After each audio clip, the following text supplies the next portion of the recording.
Welcome to Uzbekistan, mga kalala! Oh my God! Hindi kinaya ng power namin ni Papa. Wow!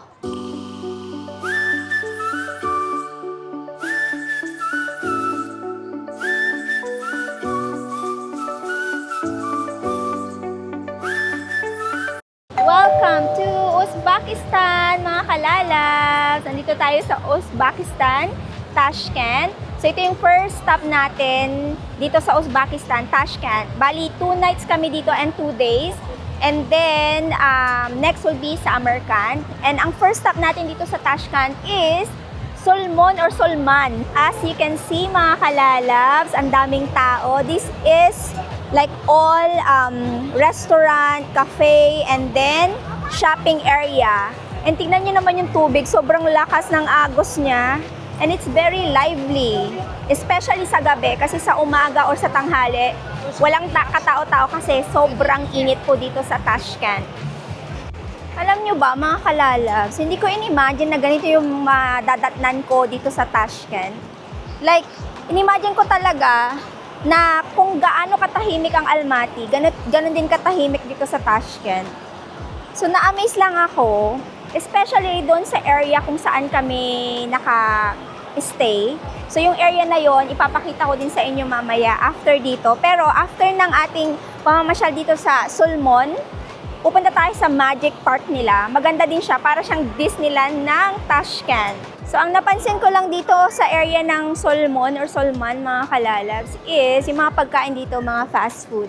Meron silang KFC, Pizza Hut, yung mga yan. And then, ano pa ba yun? Burger King, ganyan. So, wala silang regular na traditional na restaurant. Yung makakain nyo is yung club, mga ganun. Wala yun dito. Puro sa ano siya? Puro sa fast food. Pero that's okay. We don't know if we will eat here, but we are waiting for the light show. 8 PM kasi yung light show. Hindi ko lang alam kung saang side, pero may light show daw, sabi ni Papa Dave, at 8 PM. Tingnan niyo yung strawberry nila dito, mga kalalabs. Oh. Sobrang liliit. Akala ko fruit shake siya, hindi pala siya fruit shake. Hindi ko alam kung ano. Hindi rin naman siya juice. Baka ganyan mo siya kakainin.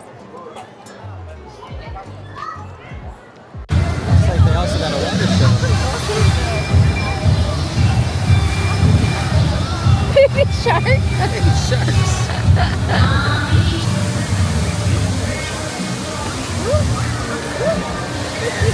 Tapos na tayo dito sa Sulman. Punta tayo sa Magic Park. Hello. Punta tayo sa Magic Park. Doon na lang kami kakain ng dinner kasi dito, puro fast food. Siguro meron silang hindi fast food.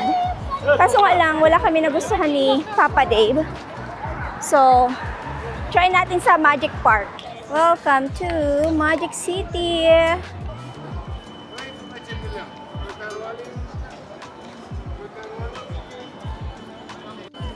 Sobra ding daming tao dito, mga kalalas. Hanapin namin yung restaurant na kakainan namin. But before that, explore muna tayo dito sa Magic Park or Magic City. Marami din silang mga shop dito, mga kalalas. O, cosmetics, damit, mga bags. So, pwede rin kayo mag-shopping dito. Oh my God! Saan tayo? Disneyland? Look at this, mga kalalas. Oh my gosh! Oh, that is cool. That's where we are.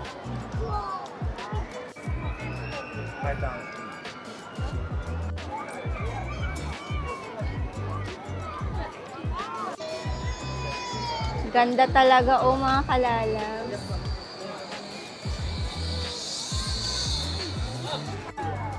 Salad is here, mga kalalabs. Kain po. Cheers, mga kalalabs. Pero walang alak to.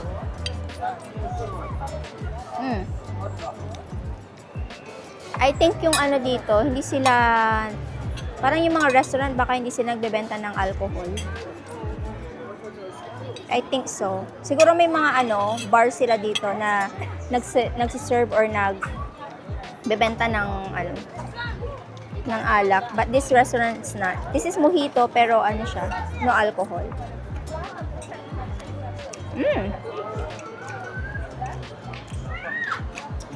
It's good salad.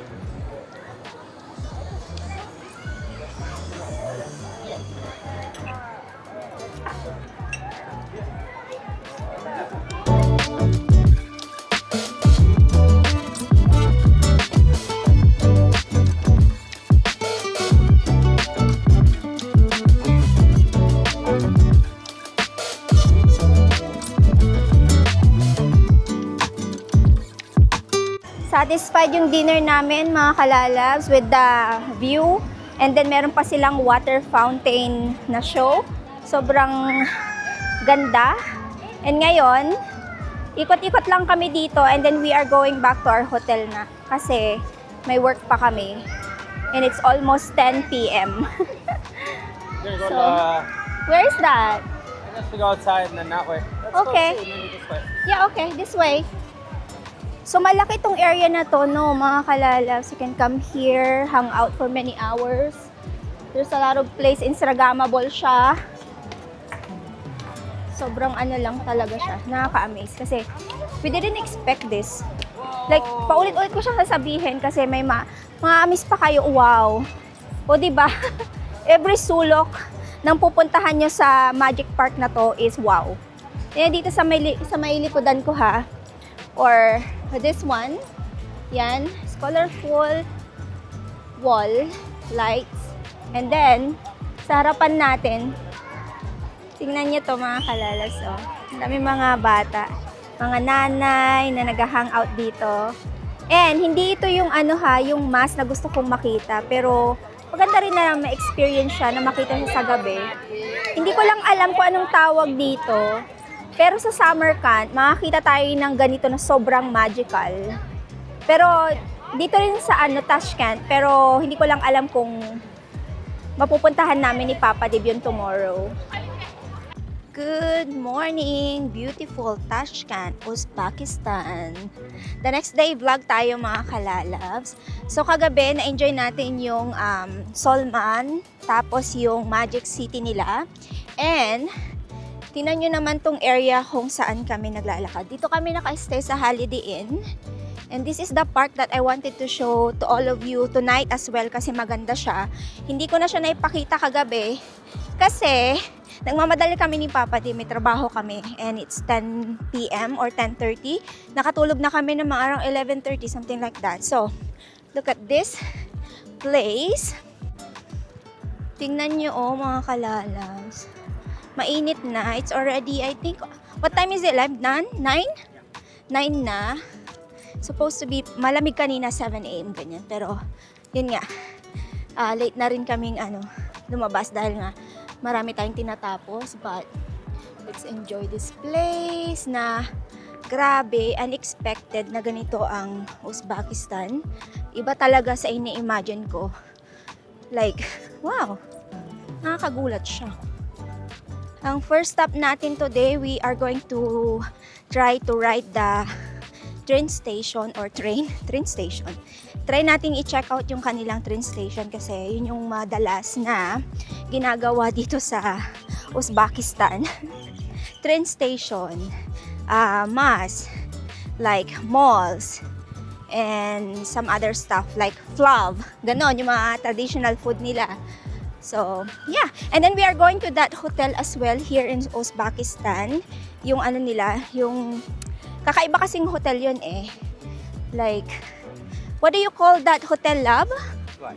The one that we're going to, the hotel. Hotel Uzbekistan. Yeah, Hotel Uzbekistan. What is the story about it?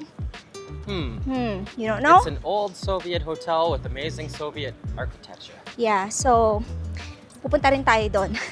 But first nga, metro muna tayo. Wow, masarap maglakad-lakad sana kung hindi ganito kainit. Like, tutok na tutok yung araw sa atin. So, kailangan talaga may SPF kapag nag-aano ka dito, nag-explore ka. Ito yung Hilton, Hilton Hotel. Ang daming mga hotel dito sa area na to. Pero, I feel like this area is the most expensive area sa Uzbekistan. Kasi yung hotel namin, hindi siya mura. Mahal siya. So we are trying to stay dito sa GW Marriott. Mahal siya and mahal din yung sa Holiday Inn na. Like, kaya itong area na to is a expensive area here in Uzbekistan. May mall dito, high-end mall din siya. Nagpunta kami dyan actually yesterday. Nagtingin-tingin lang. Teka, alam niyo naman ang mall, same lang. And surrounded siya ng park talaga. Pero hindi ka talaga pwedeng pangalan nito? Magtambay ngayon dito. Ewan ko dito sa asawa ko at naglakad na naman po siya. Nalakad kami pupunta doon sa train station.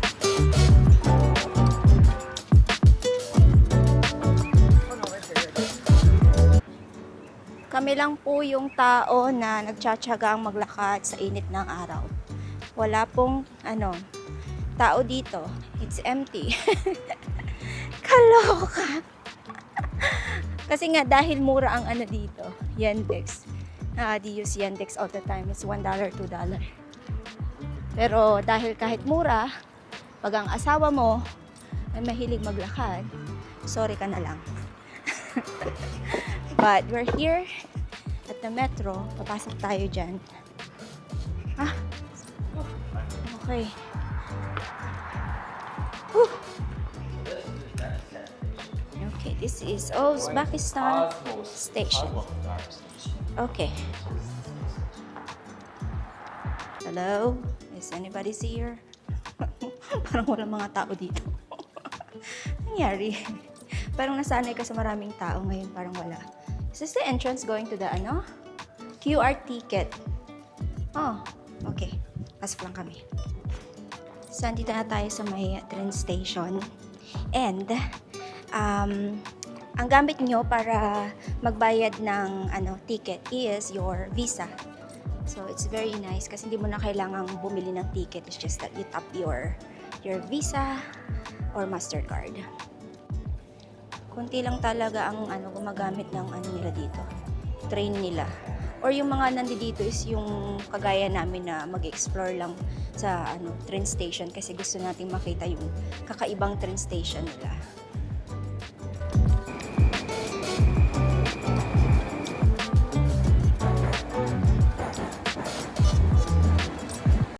So ito yung first stop natin na station. Looks cool. So, bawat wall, iba't iba yung design. So, dito tayo sa may bawal tayo dyan sa may, baka mahulog tayo. And there's a sign na dapat wag kang lalapit sa Ayan, ito yung isa. Oh, isn't it cool to have this station? Pag ganito yung train station mo, sakay ka nang sakay sa train, di ba? So this is the second simplest design. Meron pa tayong pupuntahan. Kasi yung una, wala masyadong doon, di ba? Pero ito yung pangalawa.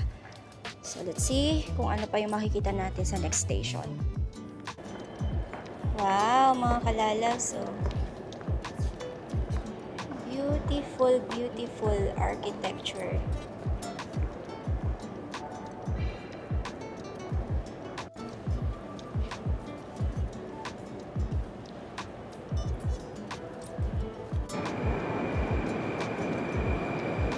So, kailangan talaga mga kalalabs, i-experience nyo na sumakay sa train dito sa Uzbekistan para makita nyo yung different architecture ng kanilang mga station.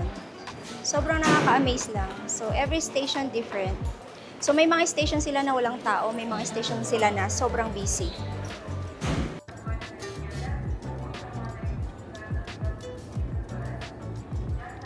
Tapos na kaming nag-explore sa train station, mga kalalabs. Ngayon naman ay hahanapin namin yung daan papunta doon sa Uzbekistan Hotel.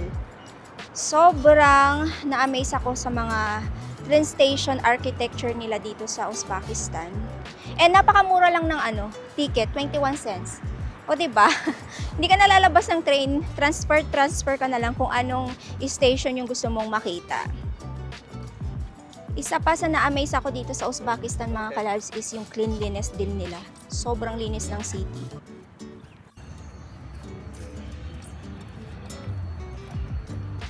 Dito pala sa Uzbekistan mga kalalabs, lahat ng pupuntahan nyo, or hindi naman lahat, depende sa pupuntahan yung facilities, restaurant, ganyan, coffee shop, nagtitake sila ng card, Visa, Mastercard, ganyan. Hindi ko lang alam sa pupuntahan nating next, like example sa bazaar, kung nagtitake ba sila ng card or cash.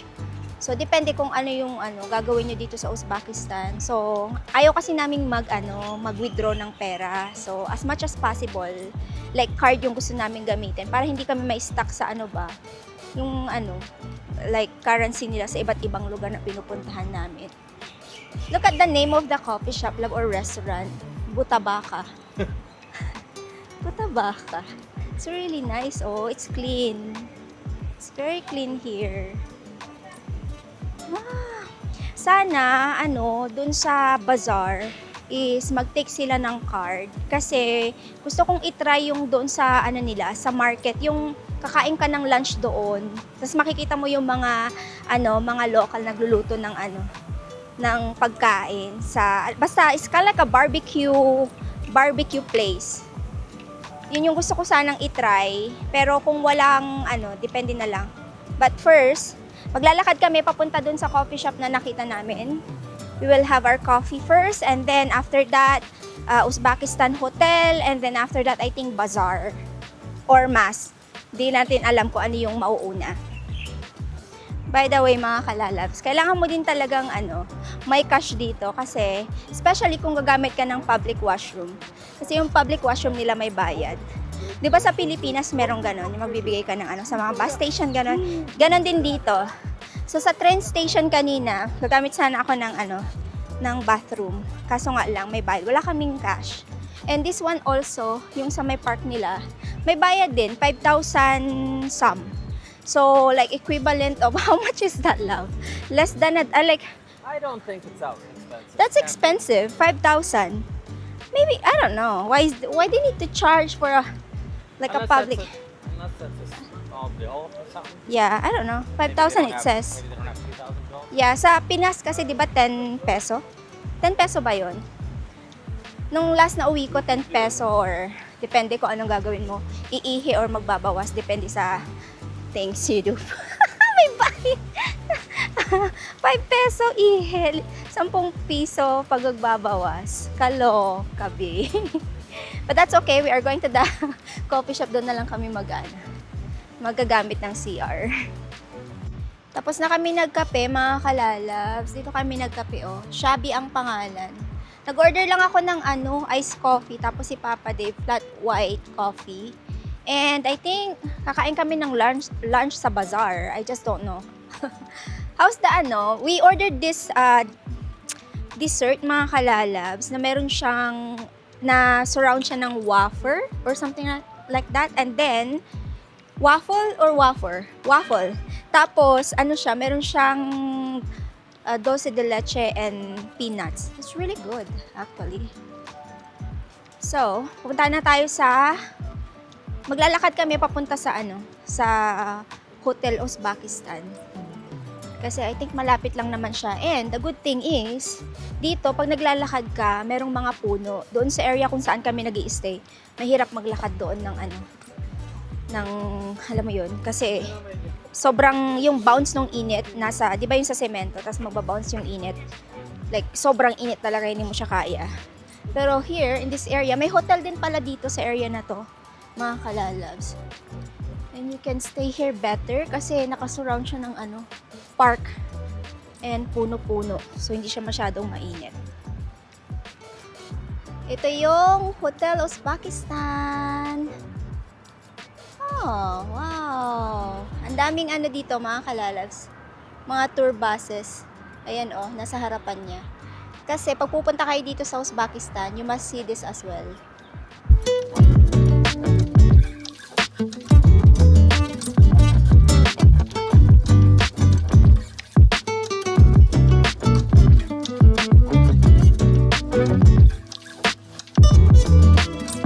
Nandito na tayo sa bazaar, mga kalalabs. Ito yung ano nila din, binibenta nila. Same sa Almaty, pero I think mas bet ko yung organized na bazaar sa Almaty. So sa baba, mix siya meat and then mga cheese, ganon. So bilog siya, pabilog. So dito sa taas, tinatawag nilang tourist area sa taas. Sa baba is talagang market. Wow. Okay, ikot lang kami dito and I don't know kung saan pa yung pupuntahan natin. Sobrang init talaga. Parang maiiyak na ako sa init. Wala naman tayong mabibili dito mga kalalabs. Kasi I think cash lang sila. Meron silang local payment method, kaso nga lang wala kami nun. So interesting lang na makita yung ganitong market. Wow, look at that meat. Whoa. Ano kayang meat yan? Ang laki-laki o baka ba yan or lamb? Sobrang laki. Hindi kinaya ng power namin ni Papa Dave mag-explore doon sa market. Sobrang init. Hindi na namin nakita yung gusto kong kainan na nagluluto-luto sila sa labas kasi hindi talaga carry bells. So ngayon, nandito na kami sa bandang area ng hotel namin. And dito na lang kami kakain ng lunch. Tingnan nyo tong area na to, no, mga kalabs. Sobrang ganda ng mga building. Ayan siya, oh. So mamayang gabi, plano namin ni Papa dito lang kami mag-stay. Bebo, there's like a breakfast area, this one, oh. Ayan. So, mamayang gabi natin to i-explore kasi mas maganda siya. Malapit to sa park na gusto namin i-explore din ni Papa din. Nakapag-order na kami ng pagkain namin, mga kalalas. In-order ko pasta kay Papa di burger. 1 coffee kay Papa di and ako lemonade. Ay, sakto. It's 12 noon na, 12:10. Sakto yung natin. Yung timing sa pamamasyal kasi like yung 11 pa lang masakit na siya sa balat yung sikat ng araw. Pero pag nasa under the tree ka naman or sa mga ganito na hindi naman siya ganun kainit. Mainit lang siya pag naglakad ka ng mismong sa may like sikat na sikat sa'yo yung araw. Yun yung hindi mo talaga kaya. And do you like the market? The bazaar? It was interesting. I mean, it wasn't the most amazing, but Yeah. I wish we had a little bit more time to kind of go through it. Check it Yeah. out, but it was all kind of the same. It's more as you Yeah. go. Yeah, I think I like the the Green Bazaar in Almaty. This one is unique as well, but it's more on like siguro local people, like something like that. And then yung sa taas nga, yung second floor nila, tourist. Kasi yung mga tourist bumibili sila ng mga nuts, mga pasalubong, ganyan. So kami, like, we check out and then we left right away kasi wala namang masyadong doon. Yung, alam mo yun, yung di-discover pa. Even though we didn't find the, yung talagang, yung parang kainan, hindi namin siya nakita. Kaya, let's go na lang. Kaya bumalik na lang kami dito sa hotel. So, I think, kung pupunta kayo dito sa Tashkent or sa Uzbekistan, yung mga pinuntahan namin na tulad nung sa may, kagabi, yes, yung kagabi, napanood nyo yan sa beginning ng vlog natin. Punta tayong Solmon or Solmam, and then punta tayo sa Magic City nila. Yun yung mga places na dapat puntahan nyo pag andito kayo sa, Tashkent. And then, yung sa hotel, Uzbekistan, yun din, puntahan nyo rin. Okay din siya. But, I will suggest na i-search nyo kung ano yung the best time na pumunta dito sa Uzbekistan. Kasi itong time na to parang ang hirap-hirap mamasyal. And sabi namin ni Papa Dave, it's better na lumabas kami ng mga around 7 p.m. Kagaya kagabi kasi okay yung init. Hindi siya ganun kainit. Sakto lang siya. Hindi masyadong tutok na tutok sa araw. So, I don't know if we will go to the mass, right? Do we have a time later? Like maybe around 7 p.m. Do you think? Might be able to. Yeah. Kasi iniisip namin baka hindi na kami makapunta sa mass. Supposed to be after ng bazaar, punta kami sa mass. Kaso nga lang, sobrang init. Tsaka sa mass is sobrang open siya. Wala siyang puno, mga ganun na pwedeng silungan. So, kung sinasabi ko na hindi siya okay pasyalan na sobrang init, hindi talaga siya pwedeng pasyalan kasi sobrang init. O diba, ulit-ulit ako. But anyway, We will wait for our lunch, kakain, balik sa hotel, and then mamayang gabi ulit kami lalabas. Kain mga kalalabs.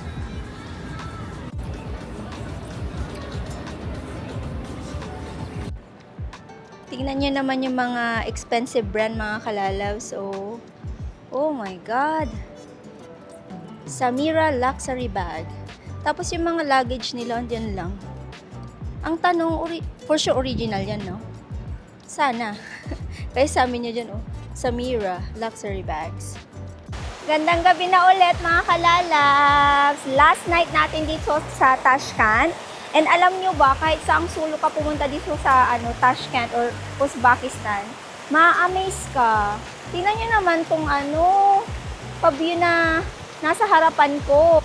Kita nyo ba yan?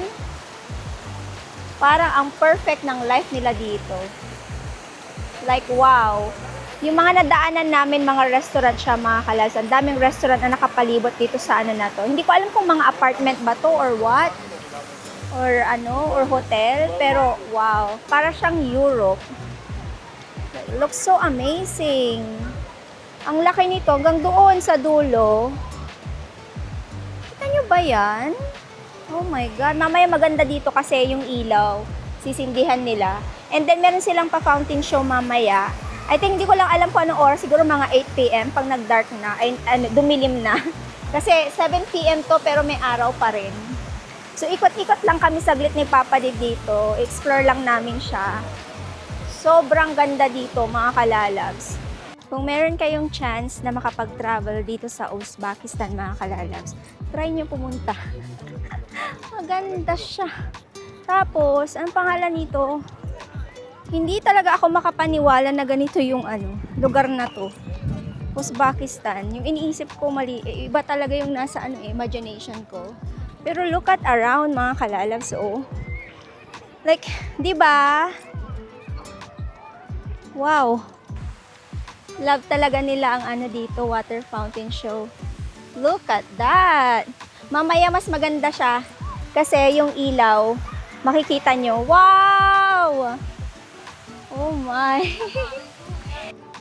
Balik kami dito mamaya mga kalalabs. Kakain muna kami ni Papa Dave. And pag nakapunta kayo dito, huwag niyong kalimutan na bisitahin ang Tashkent Park, okay? Kasi maganda siya, may enjoy nyo siya. It's so clean. There's a lot of things going on. Meron din pala silang dito, malaking mall. Nabanggit ko ba sa inyo? Kasi may malaki silang mall doon sa dulo. And hindi ko alam kung papasok pa kami ni Papa Dib doon mamaya. Let's see kung ano mangyayari.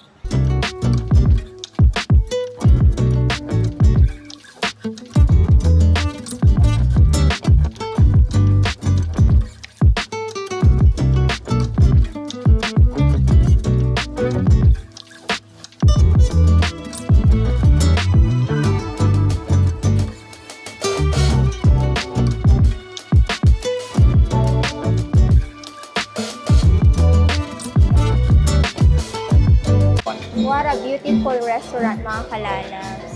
Oh my God. We didn't have our food yet, but we are amazed already. But anyway, we ordered some bread. Tapos meron kami ditong cucumber with yogurt. Let's try with the bread. What is this one, La?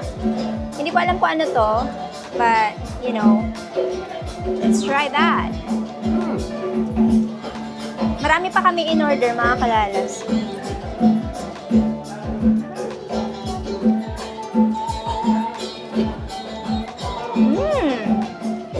Like it? We can make this at home. Yeah. It's got like mint leaves maybe and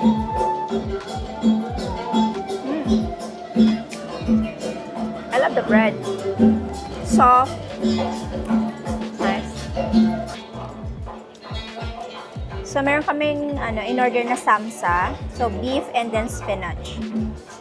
And rice of course. Let's try the beef samsa without the sauce first.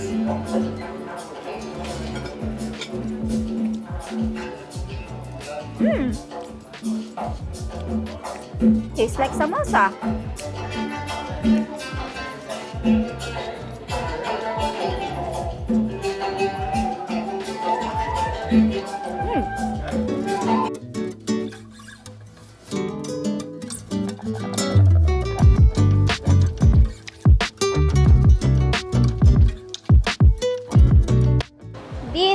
Uzbekistan, mga kalalabs. Oh my God. Nabusog ako. Parang lumaki yung tiyan ko. Ang sarap nung pagkain. And ang ganda ng restaurant. Yung ambience niya, sobrang ganda. Hindi talaga sila nagbibiro dito sa sa Tashkent, sa mga restaurant na kinainan namin good. And the price is good as well because we paid 41 Canadian dollars. So parehas lang siya nung nung binayaran namin kaninang lunch. Kaya ang advice ko mga kalalas, pagkakain kayo, huwag kayong kakain sa para international food. Like example, pasta, burger, ganon. Mas mahal siya at hindi siya ganon kasarap. So, kailangan kung, alam niyo, kung dito kayo, kumain kayo ng Tashkent food or Uzbekistan food. Or, mga pagkain ng Turkey, ganyan. So, it was good. It was really good meal. Now, pupunta na kami sa may park. Titignan namin kung meron pa rin yung water fountain with the buildings, light na kinemirut na pa-background. Papa din nasa likod kasi habang naglalakad, nagsasagot ng email. So, ganun kami, pahinto-hinto kami kasi trabaho bago ang lahat. Kasi yun yung nagbabayad ng ating mga bakasyones. Travel pa more. 'Di ba? At least we are very blessed kasi biruin mo yon, nakapag-travel kami and then on top of that, work. 'Di ba? We're making money while we're traveling. So, yun yung kinagandahan sa trabaho namin.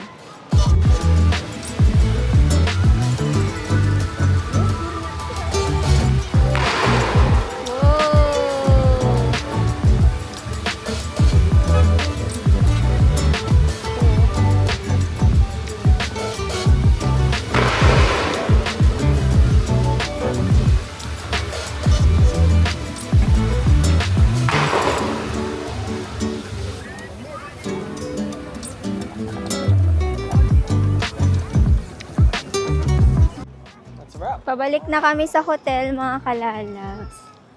What do you think about Tashkent, love? You know what? It was very surprising. Yeah, right? A lot more beautiful than I expected. Mm-hmm. I thought it was going to be more run down. I thought it was Yeah. going to be kind of old, but Almaty has like a charm of like these old Russian buildings. Mm-hmm.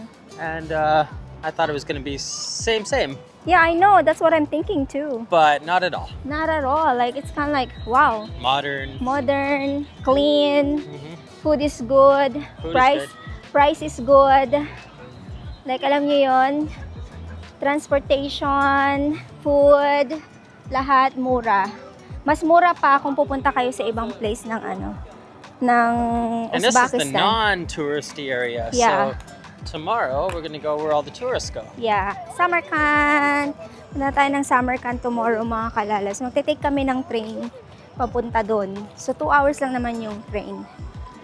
Oh. It's good. It's a good experience. Oh, there, look, love.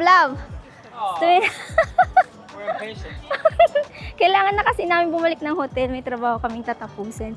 Eh, nakita naman namin yung yung fountain show. Kaso nga lang, hindi siya yung yung sa harap dapat. Wow, it's nicer.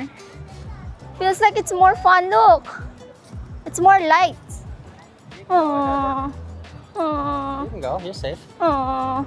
No, it's good. I'm good. We get to experience already. It's cool when they like boom, like there's like sounds like you know the fireworks. That's the sound of it. Home sweetie home, and that's our Uzbekistan Tashkent vlog, mga kalalabs. Impake time dahil lalarga na naman tayo tomorrow. Hindi na kami nakapunta ng mga kalalabs ng mas dito sa Tashkent, but we will go for the best one, so Samarkand. So doon na lang tayo explore ng ng mas. But yeah, we enjoyed it. We love it. You must come here. You must visit Tashkent, Uzbekistan. Ang sabi ni Papa Dave, malayo daw ang biyahe papunta dito. And it's true kasi we circled it, right, love? We've been to China. And then after China, we went to Kazakhstan. And then, Uzbekistan. Hindi pa pala, ulit, sorry. This is our fourth country, right, love, in this trip? So, we went to Hong Kong.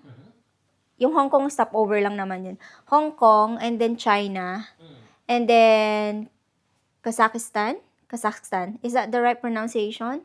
And Uzbekistan. So, this is our fourth country in this trip. And then, susunod is Turkey. And then, after Turkey will be Portugal. And then, UK and home. So, inikot namin siya. If you are planning to come here, you can do Vancouver to Dubai, Dubai to Uzbekistan. Or, you can do Vancouver to Turkey, Turkey to Uzbekistan. So, ano siya, 5 hours away from Turkey. And 5 hours away from Dubai as well. So, ganun yung mangyayari. So, mahaba-habang biyahe. So, what you're gonna do is you cut the biyahe. Kumbaga, Vancouver, and then Turkey, you tour around in Turkey, and then you come here. So, ayun. Marami kayong pwedeng i-explore dito sa Uzbekistan if ever na makabisit kayo. And if ever you will ask me kung Filipino passport kayo, kung need nyo ng visa, sabi ni Papa Dib, yes. You need your visa, but then it's very easy daw. You just need to apply online, e-travel. Madali lang naman. So, punta kayo, Uzbekistan visa, blah, blah, blah. And then, magbabayad lang kayo and then you will get your visa to come here. So, iba pala sa sa Almaty, Kazakhstan kasi doon free visa siya. Hindi mo kailangan ng visa mag-travel doon. Pero dito, kailangan pala. And alam nyo ba, before, it's hard to come here. Like, walang pwedeng, alam mo yon, kailangan mo ng, I think you need a tour guide before, right, love, to come here? Tour guide to visit here, and it's hard to get visa. Strict, Yeah, it's very strict before. Pero ngayon, parang inopen na nila yung country nila. They're like, they're welcoming like people to come here, to visit here. As you can see naman, sobrang ganda niya. Like, yung dito, palang dito sa area kung saan kami naka-stay, maganda talaga siya. And there's a lot of places na pwede nyong pasyalan. So, ayun, na-enjoy namin siya. So, anyway, we will be ending our vlog here, mga kalalabs, and we will see you tomorrow. Babiyahe po tayo sa Samarkand. Good night, mga kalalabs. Thank you all for watching. Bye-bye!